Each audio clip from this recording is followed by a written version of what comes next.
Welcome to Shit Talk Sundays. This is kind of where I just talk about like the industry as a whole and then kind of my overview and my expectations or my thoughts on it in a very raw and very raw and unedited form. So this is a specialty store. This is also a specialty coffee shop. And this is a specialty coffee shop. And this is Starbucks. So notice like in the fundamental side, they all fundamentally function like Starbucks. So today's topic is actually just why I think specialty coffee shops and third wave coffee shops are just a better Starbucks. I'm sure you don't want to hear that, but you're really just a better Starbucks. Now, it's because you guys all fundamentally function the same. There's just a menu, there's a barista, and then there's like the machines. We're standing out, we order, we take it to our seats.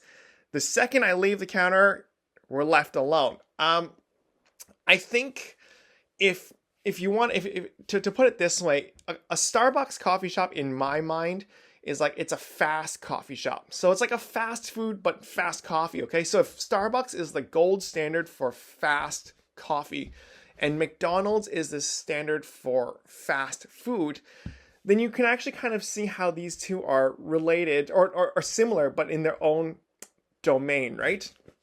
Or industry.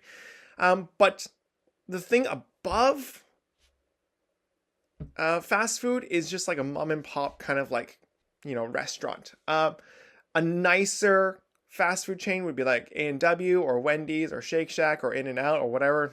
I don't know. Some people might think McDonald's is better, but I think those ones are better than McDonald's. And then for us in coffee, I actually think the majority of third wave coffee shops are just a better Starbucks. Hate me all you want. I don't see a difference. You can make all the unique drinks or whatever it is you want. You can add oat milk. It's like me changing from a beef patty to like a chicken patty. There's not really a difference. Yeah. I think if you are to open or if you want to categorize yourself as like a specialty coffee shop or a third wave shop, you actually have to be different.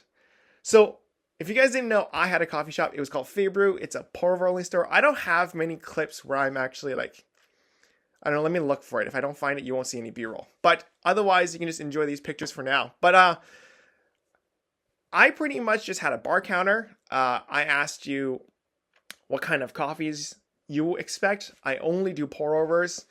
And you can be like, oh, I like something more acidic, less acidic. Most of the people tell me they don't like anything sour.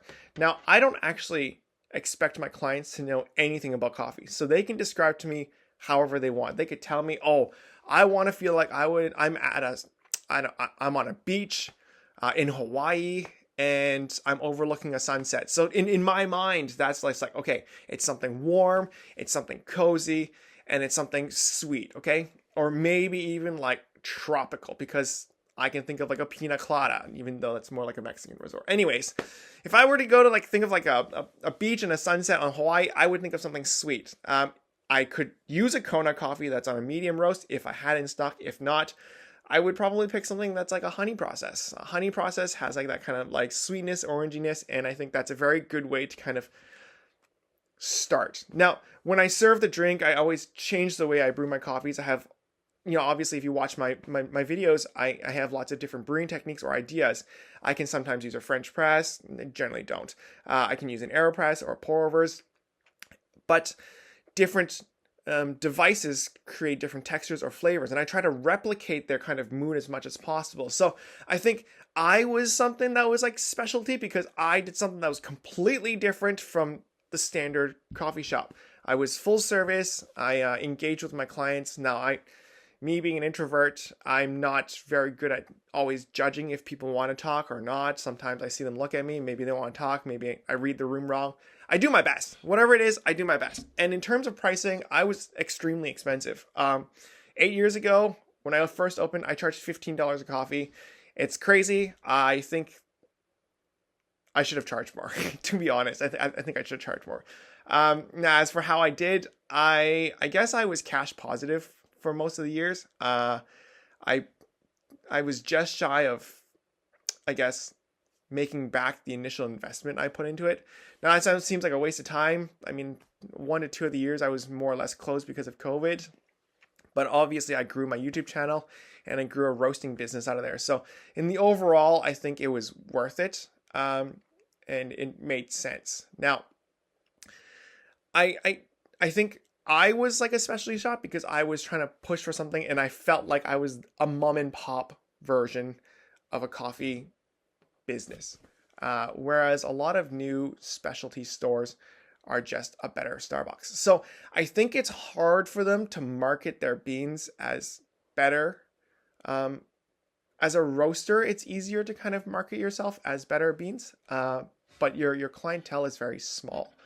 I think moving forward, specialty stores need to really redefine what is specialty coffee. I think everyone is just trying to just be like, oh, I'm selling things that are 80 points and up. And by 80 points and up, maybe that will be enough for them to define themselves as specialty. I don't think that's necessarily true. I think somehow you need to have some service or some kind of experience around it for you to really, I guess, differentiate yourself from Starbucks. So I guess that's kind of like the little rant I wanted to go on today. What do you guys think? Am I right? Am I wrong? Do you guys also think, specialty stores are kind of just not so specialty? I mean, most are trying to turn into like brunch places. At least here, I'll tell you guys this. If you guys didn't know, I also roast coffees. I supply a lot of coffee shops. Most of the cafes that I started supplying like 3 years ago, they're focusing on food now because food is what brings people in, not so much coffee. At least in Vancouver, yeah. I get a lot more clients that sell food or brunch places tend to actually go through more coffee than coffee shops, which is kind of interesting if you think about it. Coffee shops maybe don't go through as much as coffee as you think they do, at least not here. I know some of my clients in the States is the opposite. Coffee shops actually go through a lot, but there are some like breakfast and brunch places that do a lot of stuff too. So yeah, I just food for thought. I think a lot of, moving forward, if I were to reopen a new coffee shop, I mean, I'm planning one right now, but it would be very different. I'll probably talk about that another day, but yeah, I just wanted to I was just looking at a lot of different specialty stores today and disappointed, so sorry to throw this out. What do you guys think? Let me know in the comments below. Also, don't tip. Yeah, if you're standing up, don't tip. Hate me.